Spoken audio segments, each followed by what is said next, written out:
दोस्तों Jayaprakash power ventures limited की बात करें तो स्टॉक के अंदर आज गिरावट हो रही है। जबकि बाजार में कोई खास गिरावट नहीं है, बाजार में माहौल नेगेटिव नहीं है इतना। और निफ्टी एनर्जी तो आज तेज भी है, उसके बावजूद भी क्यों गिरावट हो रही है? इसके पीछे वजह क्या है? क्या वाकई में इस समय जेपी पावर से निकल जाना चाहिए? वैसे पिछले दिनों इसने बहुत ही ज़बरदस्त रिटर्न दिया है लोगों को। क्या आने वाले समय वैसा ही रिटर्न आगे भी जारी रहने वाला है? क्या ये स्टॉक आने वाले समय थ्री डिजिट में जा सकता है या फिर यहाँ पे इस समय गिरावट होने वाली है?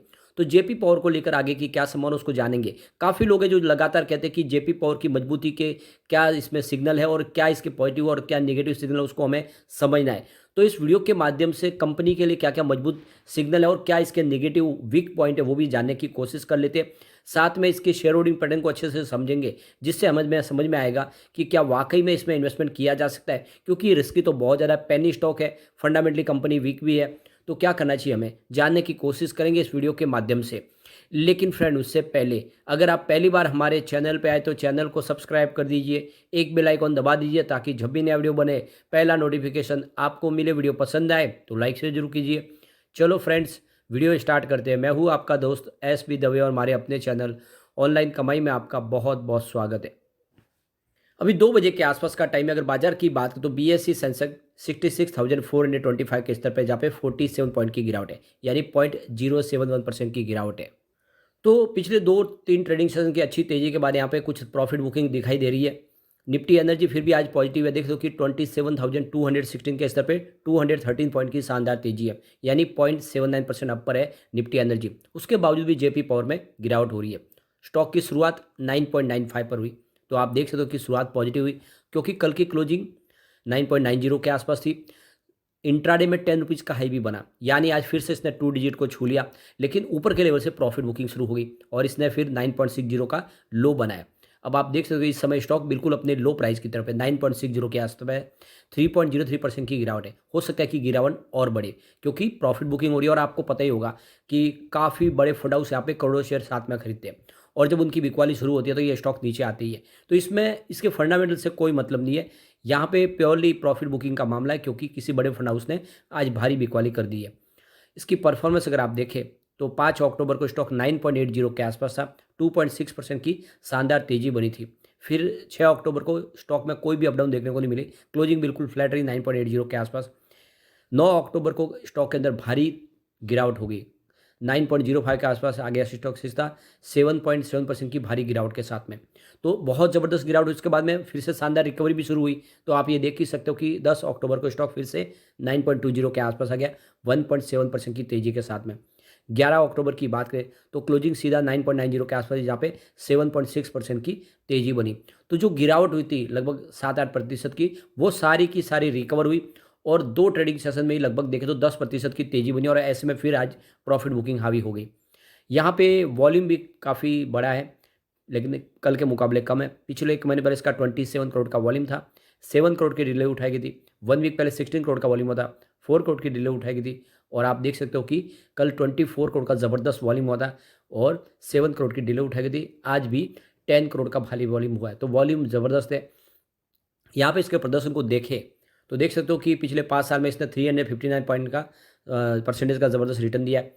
3 ईयर के हिसाब से 310% का शानदार रिटर्न दिया है। आपको पता ही होगा ये स्टॉक 50 पैसे के आसपास था कोरोना काल में। 1 ईयर के हिसाब से भी इसने 25% का पॉजिटिव रिटर्न दिया है। 3 मंथ की बात करें तो इसने 59% का पॉजिटिव रिटर्न दिया है, और 1 मंथ के हिसाब से लगभग 11% की तेजी बनी है। तो लगातार पॉजिटिव रिटर्न है, और उसके बाद थोड़ी सी गिरावट प्रॉफिट बुकिंग की वजह से हो रही है। अब यहाँ पे इसके रेवेन्यू को देखें तो 2021 के बाद लगातार रेवेन्यू बढ़ ही रहा है। आप ये समझ ही सकते हो कि 2019 में जहाँ पे इनका रेवेन्यू 3,891 करोड़ के आसपास था, जो 2021 में कम होके 3,301 करोड़ के आसपास है। अब आप देखो वहाँ से लगातार बढ़ा भी है। ये देख सकते हो कि 2020-21 कोरोना काल था, उसमें रेवेन्यू जरूर कंपनी का कम हुआ। उसके बाद 2023 तक बढ़ते हुए 5,786 करोड़ तक पहुँच गया। यानी पिछले 5 साल की बात करें तो सबसे शानदार रेवेन्यू 2023 में कंपनी को मिला है, यानी बिजनेस तो बिल्कुल बढ़ा है। अब प्रॉफिट लॉस की बात करें, 2019 में 367 करोड़ का लॉस था, और 2020 में कोरोना की वजह से 2,214 करोड़ का भारी लॉस हो गया। लेकिन उसके बाद में 2021 में 215 करोड़ का प्रॉफिट हुआ। 2022 में ये प्रॉफिट कम होकर 107 करोड़ के आसपास है, और 2023 में ये 55 करोड़ के आसपास है। तो प्रॉफिट लगातार आधा हुआ, ये बात भी देख सकते हो। 200 करोड़ का 100 करोड़ हुआ, 100 का 55 करोड़ हुआ। लेकिन अब पिछले जो रिजल्ट है वो बेहतर था, हमने देखा क्वार्टर वन, आशा करें कि इस बार क्वार्टर टू उससे भी बेहतर होगा और फिर शानदार तेजी संभावना बन जाएगी। इसका ईपीएस अगर आप देखें तो 2020 में जहाँ पे -3.01 रुपीज़ के आसपास था, वो 2021 में 0.25 रुपीज़ तक आया और 2022 में ये 0.1 रुपीज़ के आसपास है, जो 2023 में बढ़ के फिर 0.05 के आसपास रहे। यानी देख सकते हो कि ईपीएस भी इस समय पॉजिटिव बना हुआ है। यहाँ पे जो सबसे अच्छी बात है कि प्रमोटर ने अपने कुछ गिरवी शेयरों को भी छुड़ाया है, ये एक ईमानदार पहल है। देख सकते हो कि सितंबर में 94.63% के शेयर गिरवी थे, जो दिसंबर में कम होकर 79.20 के आसपास आए। तो ये अच्छी बात है कि प्रमोटर ने कुछ अपने गिरवी शेयरों को छुड़ाया। आने वाले समय प्रमोटर और भी अपने गिरवी शेयरों को छुड़ा सकते हैं। इसके अलावा देखें तो यहाँ पे एफआई की होल्डिंग बढ़ी है बहुत तेज़ी से। देख दो कि जून 2022 में जहाँ पे 2.83% की होल्डिंग थी, वो जून 2023 में बढ़ के 4.70% तक आ गई। तो काफ़ी अच्छी होल्डिंग बढ़ी है एफआई की। डीआई की होल्डिंग मामूली से कम हुई है। जून 2022 में जहाँ पे 23.12% के आसपास थी, वो जून 2023 में घट के 22.22% के आसपास है। तो वो कम हुई है कुछ होल्डिंग। आप देख सकते हो कि डीआई की, एफआई की होल्डिंग बढ़ी है पिछले एक साल में। जनरल पब्लिक की होल्डिंग भी कम हुई है। जून 2022 में जहाँ पे 50.05% के आसपास होल्डिंग थी, वो जून 2023 में 49.08% के आसपास आई है। तो जनरल पब्लिक के शेयर कम हुए, डीआई के कम हुए, लेकिन एफआई ने अपनी होल्डिंग ज़बरदस्त बढ़ा दी है।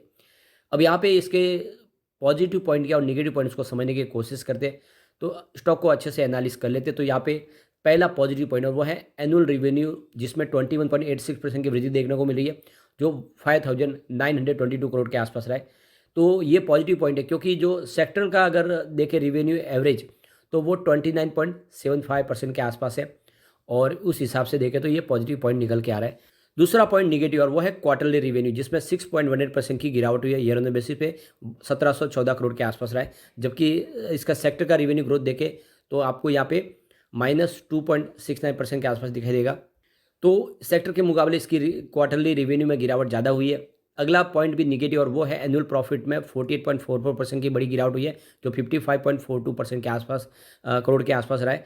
जबकि इसका सेक्टर का अगर आप देखें तो नेट प्रॉफिट में यहाँ पे आपको 5% की ग्रोथ देखने को मिलेगी। तो एक तरफ तो 5% ग्रोथ है, जहाँ पे यहाँ पे 14% की गिरावट हुई है। तो ये भी निगेटिव पॉइंट है। अगला एक और पॉइंट निगेटिव और वो है क्वार्टरली नेट प्रॉफिट में 20.79% की गिरावट हुई है, जो ईयर एंड बेसिस पे 191 करोड़ के आसपास रहा है। जबकि इसका सेक्टर का एवरेज नेट प्रॉफिट देखें तो वहाँ पे 9.54% की एवरेज आपको ग्रोथ होती हुई दिखाई देगी। तो ये भी एक निगेटिव पॉइंट है।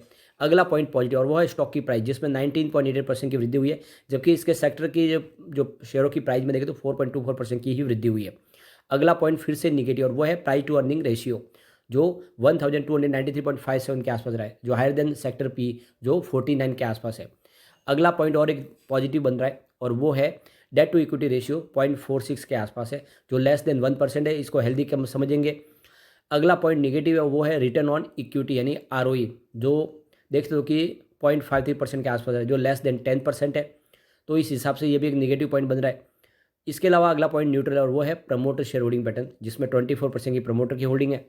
इसके अलावा अगला पॉइंट पॉजिटिव और वो है इंटरेस्ट कवरेज रेशियो, जो 2.24% के आसपास है, जो हायर देन 1.5 है। तो ये एक पॉजिटिव पॉइंट है। अगला एक अंतिम पॉइंट और वो है निगेटिव, प्रमोटर के गिरवी शेयर है, 79% के शेयर गिरवी रखे हुए। तो कुल मिला के यहाँ पे अगर निगेटिव पॉइंट की बात करें तो आपको यहाँ पे करीब देख सकते हो कि 6 दिखाई देंगे। और इसके अलावा अगर हम पॉजिटिव पॉइंट की बात करें तो वो 4 है। तो 4 पॉजिटिव पॉइंट है, 6 निगेटिव पॉइंट है। और यहाँ पे अगर हम बात करें न्यूट्रल पॉइंट की तो आपको एक न्यूट्रल पॉइंट दिखाई देगा। तो ये इसका देख सकते हो कि एनालिस करके जाने तो आपको समझ में आएगा कि कमजोरियाँ भी ज़्यादा है जेपी पावर में, लेकिन कुछ प्लस पॉइंट भी है। ऐसे में अगर आप थोड़ा सा निवेश करके लॉन्ग टर्म के लिए होल्ड कर लेते हैं तो आने वाले समय ये स्टॉक आपको मालामाल भी कर सकता है, लेकिन रिस्की भी है, तो लिमिटेड ही निवेश करें। लेकिन फ्रेंड, कोई भी इन्वेस्टमेंट करने से पहले अपने फाइनेंशियल एडवाइजर से बड़े ले ले या अपना खुद का रिसर्च करें, क्योंकि मैंने वीडियो आपके एजुकेशनल पर्पज़ के लिए ही बनाया। वीडियो पसंद आए तो लाइक शेयर जो कीजिए और चैनल को सब्सक्राइब कर दीजिए।